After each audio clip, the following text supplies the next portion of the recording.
Here's something most gardeners never think about. A plant can be in trouble long before it looks like it's in trouble. The leaves can still be green, the stems can still be upright, the soil can still look normal. And underneath all of that, the conditions that lead to root rot, fungal disease, weak germination, or plant loss may already be developing. Experienced gardeners know this. In fact, many of them use hydrogen peroxide at moments when nothing appears wrong at all. Not after the warning signs, before them. That's the part most people miss. Because if you only use hydrogen peroxide after a problem becomes obvious, you're often entering the process far later than experienced gardeners do. So today, we're going to look at 9 specific situations where seasoned gardeners use hydrogen peroxide before visible damage appears, including one application near the end that changes how many gardeners think about the product entirely. And the first one starts with a mistake people make every time they see wet soil and healthy leaves together. Item 1. Preventive root zone oxygenation before wilting appears. A lot of gardeners assume that if a plant still looks healthy, the roots must be healthy too. But roots don't send visible warnings right away. One of the situations where long-time growers sometimes reach for hydrogen peroxide is after noticing soil that stays wet longer than it should. The plant may still look fine. The leaves may still be green. Nothing appears urgent. That's exactly why this situation gets missed. When soil remains saturated, oxygen levels around the roots can begin to drop. The plant may not show stress immediately, but the root zone is already operating under different conditions than it was a few days earlier. This is where hydrogen peroxide becomes part of a prevention decision rather than a rescue attempt. The goal isn't to fix a dying plant. The goal is to respond before the plant becomes a dying plant. Growers dealing with heavy soil, containers that drain slowly, or beds that remain wet after rain, sometimes use hydrogen peroxide as an early intervention when they suspect oxygen availability around the roots is becoming a problem. The important limitation is that hydrogen peroxide is not a substitute for drainage. If the real issue is compacted soil, poor drainage, or chronic overwatering, those conditions still need to be corrected. Hydrogen peroxide may help support the situation temporarily, but it does not remove the underlying cause. The practical advantage is timing. By the time leaves begin to yellow or wilt, the prevention window may already be closing. Looking at wet soil as an early warning sign instead of waiting for visible stress changes the decision completely. And once you start looking for hidden conditions instead of symptoms, you begin noticing that some problems can start even before a seed is planted. Item 2. Sanitizing containers before seedlings go in. Many gardeners blame weak seedlings on bad seeds, weather, or luck. Sometimes the problem was sitting on the shelf all winter. A stack of old pots or seed trays can look perfectly clean while still carrying residue from the previous growing season. Nothing about the container may seem suspicious, especially if last year's problems were minor. That's what makes this a prevention opportunity. Before new seedlings ever touch the soil, some gardeners clean and sanitize containers so they aren't introducing potential problems into a fresh growing cycle. Hydrogen peroxide is often included in that preparation because the goal is not to solve a seedling problem later. The goal is to reduce the chance of creating one now. Here's what makes this different from the wet soil problem. Wet soil threatens a plant that's already growing. A contaminated container can quietly reduce success before growth even begins. In other words, you can lose the season's strongest seedlings before they ever get a fair start. That's why some growers treat container sanitation as a seedling protection step rather than a cleaning task. The hidden cost isn't a dirty pot. The hidden cost is wasting weeks raising seedlings that were fighting an invisible disadvantage from day one. There is an important limitation, though. Sanitation improves starting conditions. It does not guarantee perfect seedlings, perfect germination, or perfect growth.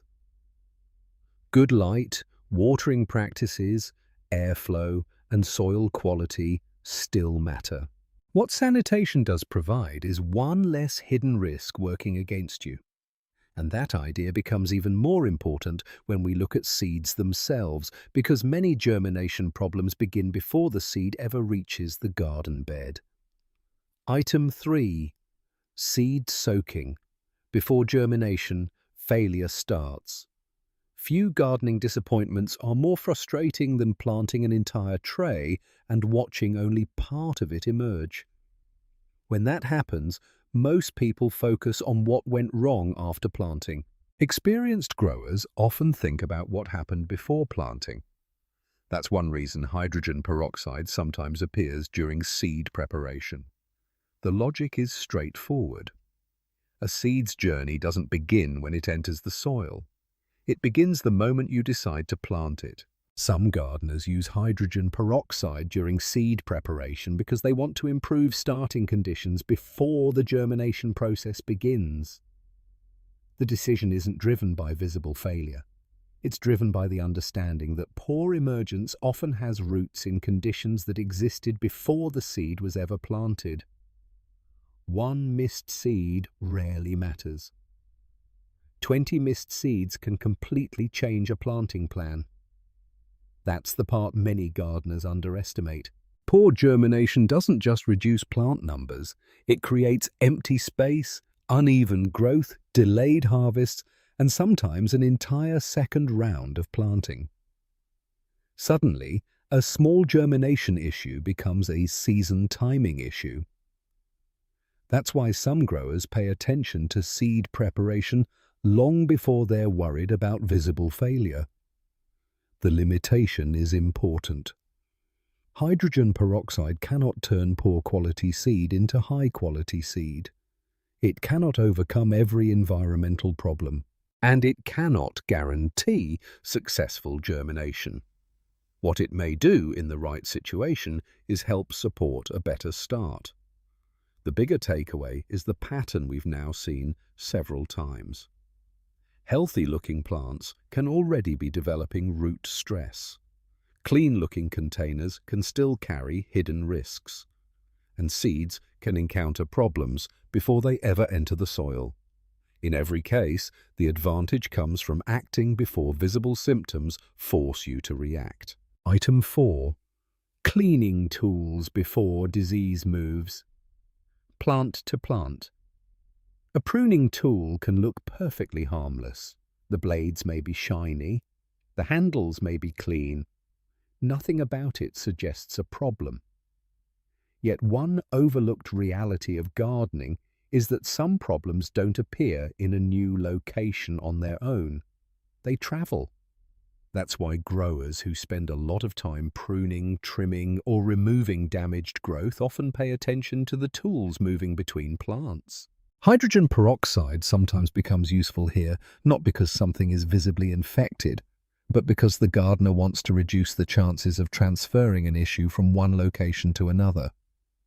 The surprising part isn't that tools can move problems. It's how efficiently they can move them. A single issue affecting one plant is frustrating. The same issue showing up across an entire row is expensive. That's why experienced growers often treat sanitation as a containment decision. They're not protecting one plant. They're preventing one problem from becoming many problems. The limitation is simple. Tool sanitation cannot prevent every disease issue in a garden. Airflow, weather, plant health, and growing conditions still matter. But reducing unnecessary transfer points is often easier than trying to solve a larger problem later. And sometimes the biggest transfer point isn't a tool at all. Sometimes it's the weather. Item 5. Light. Fungal leaf spray before humidity turns into mildew. Most gardeners notice fungal problems when they can finally see them. The challenge is that favourable conditions often arrive first. A stretch of humid weather, limited airflow, damp mornings that seem to last longer than usual. None of these automatically create disease, but they do change the odds. This is where experienced growers begin thinking differently. They pay attention to the environment before they focus on symptoms. Hydrogen peroxide may be used by some gardeners during these periods because the concern is not today's leaf appearance. The concern is what those conditions could allow over the next several days. That distinction matters. A healthy-looking leaf and a low-risk leaf are not always the same thing. The limitation is equally important. Hydrogen peroxide cannot compensate for poor airflow, crowded plants, or consistently favorable fungal conditions. Those underlying factors still require correction. What makes humidity different is scale. A root issue might affect one container. A humidity-driven fungal problem can affect an entire section of the garden at once. That's why weather often creates a larger prevention opportunity than a single struggling plant. The sooner conditions are recognized, the larger the potential loss that can be avoided. And once environmental conditions become part of your decision process, another hidden pattern begins to appear. Many recurring problems start below the surface, long before they show up above it. Item 6. Soil oxygenation before wet beds become root rot zones. If the same section of a garden struggles year after year, it's tempting to blame the plants. Different variety, different seed source, different weather. Yet sometimes the common factor isn't the plant at all. It's the bed. Water can collect in the same area. Soil can compact gradually. Drainage can worsen without attracting much attention. What makes this challenging is that the symptoms often appear in different forms. One season may bring weak growth. Another may bring poor root development. Another may produce unexplained decline. The pattern can be easy to miss. Hydrogen peroxide occasionally enters the conversation because gardeners recognize that oxygen availability below the soil surface may be changing before plants visibly decline. The key decision shift here is important. Most gardeners replace plants. Experienced growers investigate patterns. That's a very different response. Replacing one struggling plant costs almost nothing. Replacing plants year after year without fixing the bed underneath becomes one of the most expensive habits in gardening. At that point, the issue is no longer plant failure, it's system failure. The limitation remains unchanged. Hydrogen peroxide is not rebuilding soil structure. It is not replacing drainage improvements. It is not fixing compaction. Those conditions require longer-term correction. What it can do is encourage you to notice a problem while it is still manageable, rather than after it becomes expensive. And that leads directly to the larger pattern connecting everything we've discussed so far. Midpoint reset. At this point, it might seem like this video is simply a collection of hydrogen peroxide uses. But that's not really what's happening. Look back at the situations we've covered. Wet soil, old containers, seeds, tools, humid weather, problem beds. None of them start with visible damage. Notice what just happened. We didn't move from one symptom to another. We moved from one level of loss to another. A weak root affects a plant. Poor germination affects a tray. Disease spread affects multiple plants. A failing bed affects entire seasons. That's the real reason experienced gardeners pay attention before problems appear. The earlier a problem is discovered, the larger the loss that can still be prevented. The gardeners who benefit most from these practices are not necessarily using more hydrogen peroxide than everyone else. They're responding to conditions earlier. That's the hidden advantage. Most people wait for proof. A yellow leaf, a weak seedling, a patch of mold, a struggling plant. By then they're reacting. The point is not just to act earlier. The point is to understand how large the loss can become if you act too late. The next few examples show what that looks like in higher stakes situations where timing becomes even more valuable. Item 7. Using peroxide after heavy rain before roots suffocate. A heavy rainstorm creates a situation many gardeners underestimate. The rain ends. The sun comes back out. Everything appears normal. But beneath the surface, some soils may remain saturated much longer than expected. This is one reason experienced growers often inspect vulnerable areas immediately after prolonged rainfall rather than several days later. The concern isn't what the plant looks like today, it's what the root environment may look like tomorrow. Hydrogen peroxide may be used in these situations because the prevention window often appears before visible decline. The decision shift is subtle but important. Most gardeners focus on the storm.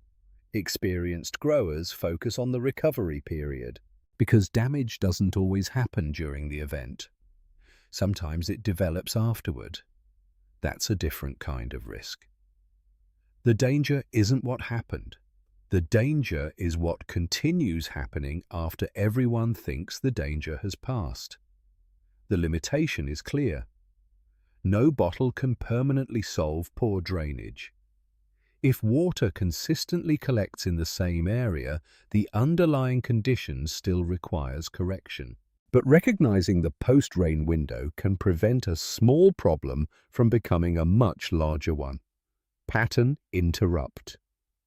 There is one mistake that can quietly undo everything we've discussed, assuming that more hydrogen peroxide automatically means better results. That idea sounds reasonable. It is also one of the easiest ways to misuse the product. The gardeners who get the most value from hydrogen peroxide are usually not the ones using the most of it. They're the ones using it selectively. They understand that the bottle itself is not the advantage. Judgment is the advantage. Every example in this video has involved a specific condition, a specific concern, and a specific reason for acting early. Once that connection disappears, hydrogen peroxide stops being a tool and starts becoming a habit. And good gardening decisions are rarely built on automatic habits. They're built on matching the response to the situation, which becomes especially important when deciding whether something old is actually worth reusing. Item 8. Using peroxide before reusing old potting mix or transplant soil. Reusing old potting mix can save money. That's exactly why so many gardeners do it. The problem is that reused material sometimes carries more history than people realize. Old roots, lingering organic matter, conditions from the previous season. None of those automatically create problems, but they can change the level of risk. Some gardeners choose to use hydrogen peroxide before reusing potting mix because they want to reduce uncertainty before introducing new plants into that environment. Notice how different this decision feels from the earlier examples. This is one of the few situations where saving money and creating risk can happen at the same time. That's what makes reused soil different from most earlier examples. The decision isn't simply, can I reuse this? It's, what could this decision cost if I'm wrong? The limitation matters. Hydrogen peroxide cannot magically restore exhausted soil. If structure, fertility, or drainage are poor, those issues remain. The real payoff is better judgment. Saving money only works when the savings don't create a larger problem later. And that brings us to the final use, the one that explains why some gardeners see value from hydrogen peroxide while others see very little. Item 9. The final expert use. Choosing the right peroxide strength before it helps or hurts. By now, you've probably noticed something. Hydrogen peroxide showed up in many different situations. Wet soil, containers, seeds, tools, humidity, rain, old potting mix. Yet there is a lesson hidden inside all of them. The gardeners who use hydrogen peroxide successfully are rarely treating it like a cure-all. They're matching the tool to the situation. And that includes understanding that stronger is not automatically better. Many gardening products become less effective when people assume more intensity always produces better outcomes. Hydrogen peroxide is no exception. The final expert habit isn't simply using hydrogen peroxide before problems appear. It's understanding that timing, purpose, and application all matter together. That's what separates thoughtful prevention from random treatment. The decision recalculation is powerful. The decision is no longer simply, should I use hydrogen peroxide here? It becomes, what level of risk am I actually dealing with? The biggest mistake isn't using too little hydrogen peroxide, it's using the same solution for every problem. Experienced gardeners don't think in products, they think in risk levels. Low-risk situations deserve one response, high-risk situations deserve another. The hidden advantage was never hydrogen peroxide itself. The hidden advantage is knowing which problems deserve action first. That question changes every earlier example in this video. And once you start asking it, prevention becomes far more deliberate. If you're wondering how to apply everything we've covered, a simple decision process helps. First, identify the condition, not the symptom. The condition. Is the soil staying wet? Is humidity increasing? Are you preparing containers? Reusing potting mix? Starting seeds? Second, ask whether a prevention window still exists. Many of the situations in this video matter most before visible damage appears. Third, determine whether hydrogen peroxide actually addresses the concern you're looking at. Not every gardening problem requires it. Fourth, remember that the underlying condition still matters. Drainage problems require drainage solutions. Compacted soil requires soil improvement. Poor airflow requires better airflow. Finally, monitor results rather than assuming success. The goal is not to use hydrogen peroxide more often. The goal is to make better prevention decisions. And that's where the real advantage begins. At the beginning of this video, we talked about a simple observation. A plant can be in trouble long before it looks like it's in trouble. Every example we've covered points back to that same idea. The hidden advantage isn't that experienced gardeners know a secret product. It's that they often recognize risk before most people see symptoms. Hydrogen peroxide simply happens to be one tool that fits into that way of thinking. Sometimes the biggest gardening improvements don't come from buying something new. They come from noticing something earlier. The next time you walk through your garden, pay attention to the conditions around your plants, not just the appearance of the plants themselves. Because the best prevention decisions are usually made before there's anything obvious to prevent.